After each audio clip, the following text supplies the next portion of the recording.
ito na yung ating nilagang itlog, guys. Oh.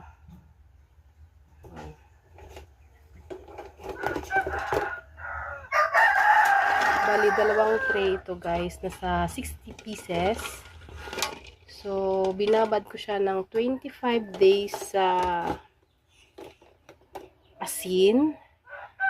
And then, ito ngayon, nilaga ko siya, guys. Hindi ko na siya nilagyan ng pampakulay. Mas gusto kasi namin yung natural color lang. So, ito na yung ating salted egg, guys. So, uy, may nabasag.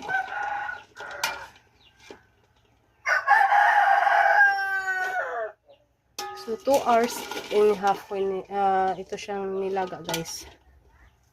2 half and a half hours ko siya nilaga kasi nga isang malaking kaldero siya, guys. Oh. Malaking kaldero talaga.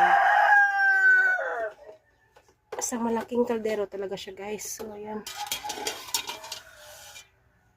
Uy, may nag-crack, guys.